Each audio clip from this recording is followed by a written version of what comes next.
13 habitudes pour atteindre la maturité émotionnelle. Nous pouvons tous travailler notre maturité émotionnelle. Mais que faut-il faire pour atteindre cet objectif? La maturité émotionnelle est une capacité qui permet aux gens de vivre en paix avec leurs sentiments. Quand quelqu'un ne l'a pas, il lui est facile de se laisser emporter par ce qu'il ressent, ce qui peut mal tourner. Par conséquent, afin de gérer les émotions de manière plus saine, il est nécessaire d'atteindre la maturité émotionnelle. Celle-ci ne s'atteint que lorsque vous travaillez activement avec certaines habitudes la favorisant. Dans cette ligne d'idées, acquérir la maturité émotionnelle est l'une des voies vers une vie plus agréable et épanouie. En effet, vous vous sentirez ainsi en accord ou en complicité avec vous-même, mais probablement aussi avec votre entourage. De plus, une meilleure gestion de votre monde émotionnel vous aidera à faire face aux difficultés quotidiennes de manière plus adaptative. Pratique quotidienne pour atteindre la maturité émotionnelle. La gestion intelligente des émotions est tout un art. Toutes les personnes sont plus ou moins confrontées à des difficultés émotionnelles. Ce qui fait la différence, c'est l'effort investi pour atteindre la maturité émotionnelle. Bien que cela puisse sembler difficile, en réalité, la clé pour atteindre cet objectif est d'être constant et engagé. Vous verrez ci-dessous une série de recommandations utiles pour cultiver cette caractéristique. 1. Travaillez votre assertivité. Le contexte social est peut-être l'écosystème dans lequel nous pouvons le mieux montrer notre maturité émotionnelle. En ce sens, l'assertivité est une compétence clé pour une bonne gestion émotionnelle. On la comprend comme la capacité à exprimer nos émotions sans agresser les autres. Camargo et al., 2009, ont publié une enquête dans laquelle ils ont étudié la corrélation entre l'estime de soi et l'assertivité.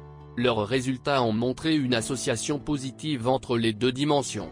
De cette façon, il est possible d'affirmer qu'en étant plus assertif, vous vous sentirez mieux dans votre peau. 2.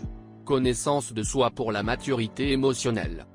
Nous avons noté au point précédent que manifester ce que nous ressentons de manière intelligente nous fait nous sentir mieux. Mais comment exprimer ce que l'on ressent si on n'est pas capable de l'identifier? Par conséquent, une bonne intelligence émotionnelle repose sur une bonne cognition émotionnelle. 3. Envisagez de tenir un journal. Écrire vos pensées et vos sentiments dans un journal est une stratégie utile pour parvenir à une meilleure gestion émotionnelle. De plus, cela vous permettra d'en savoir plus sur votre perception du monde et d'identifier vos biais cognitifs. La meilleure façon de tenir un journal est d'inclure, dans notre emploi du temps, la tâche de le remplir à un certain moment de la journée. 4. Réfléchissez avant d'agir. L'instinct nous aide et beaucoup lorsque nous devons prendre des décisions rapides pour lesquelles nous avons beaucoup d'informations. Et, au contraire, il nous aide généralement peu. Lorsque nous nous retrouvons à flotter dans un état émotionnel négatif avec une charge énergétique élevée, comme ceux dans lesquels la colère ou la colère prédomine. 5. Apprenez que vos émotions sont valables. Nous avons parlé de la régulation émotionnelle, de ses vertus. Mais attention, l'autorégulation émotionnelle ne signifie pas que nous devons nous isoler et essayer de réduire à zéro l'influence de nos émotions. Vargas, 2013, a préparé un travail sur les troubles psychosomatiques et la détresse émotionnelle chez les étudiants universitaires. Dans son article, il mentionne différentes situations, pression des études, problèmes relationnels, situations familiales, etc., susceptibles de stress psychologique et finissent par générer des cadres cliniques psychosomatiques. 6. Oubliez d'être parfait pour atteindre la maturité émotionnelle. Les parents et la société en général placent souvent des attentes irréalistes sur les gens à mesure qu'ils grandissent. Par conséquent, ils vivent en essayant de devenir un prototype du sujet parfait qui fait tout correctement. Or, la réalité est que les erreurs font inévitablement partie de la vie de n'importe qui. Essayez de voir quels sont ces objectifs irréalistes que vous vous êtes fixés et essayez de les mettre de côté. Ou encore mieux, créez de nouveaux objectifs basés sur des attentes plus bienveillantes et plus réalistes pour vous-même. Vous verrez comment cette frustration constante diminue et vous pourrez atteindre la maturité émotionnelle. 7.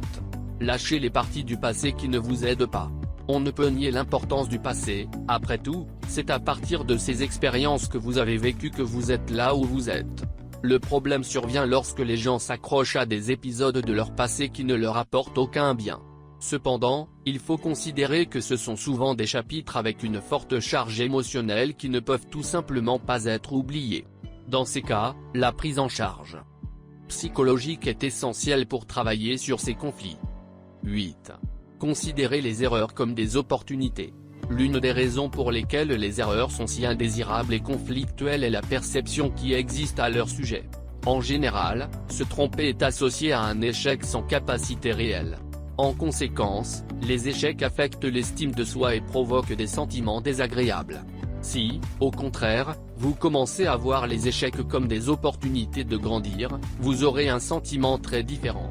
N'oubliez pas que la perfection n'existe pas et que même, les mauvaises expériences sont source d'apprentissage pour les gens. 9. Évitez les plaintes.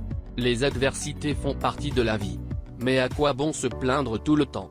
Ne serait-il pas préférable de se concentrer sur la recherche de solutions aux problèmes?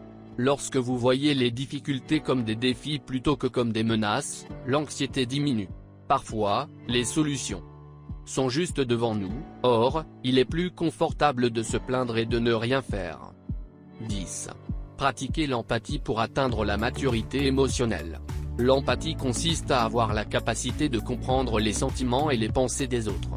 Cette capacité est essentielle pour pouvoir entretenir des relations interpersonnelles agréables avec les autres.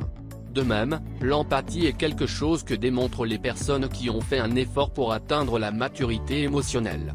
D'autre part, si vous êtes empathique, il est plus probable que votre environnement soit également empathique avec vous. De plus, lorsque vous êtes compréhensif avec les autres, vous devenez en même temps plus gentil avec vous-même. Par conséquent, développer cette qualité vous profite grandement. 11. Mindfulness pour la maturité émotionnelle.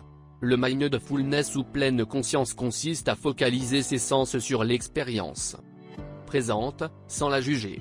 Une étape difficile car ce n'est pas ce que nous avons l'habitude de faire. Le mieux étant que tout le monde peut l'apprendre et le pratiquer. Ce faisant, vous pourrez connaître vos sentiments de manière plus directe et plus profonde, afin de les réguler de manière saine. De plus, une étude systématique de Hodan et Serrano, 2016, a conclu qu'il s'agissait d'un complément utile pour l'intervention sur certaines entités cliniques importantes. 12. Développer l'écoute active. L'écoute active demande de l'attention et un effort de notre part. Elle se produit lorsque notre activité mentale se concentre sur ce que l'autre communique. Ce type d'écoute est très nécessaire, par exemple, pour que des dialogues riches de contenu et de sens aient lieu. 13. Aller en psychothérapie pour progresser vers la maturité émotionnelle. C'est assurément l'une des meilleures alternatives à tester pour développer une maturité émotionnelle.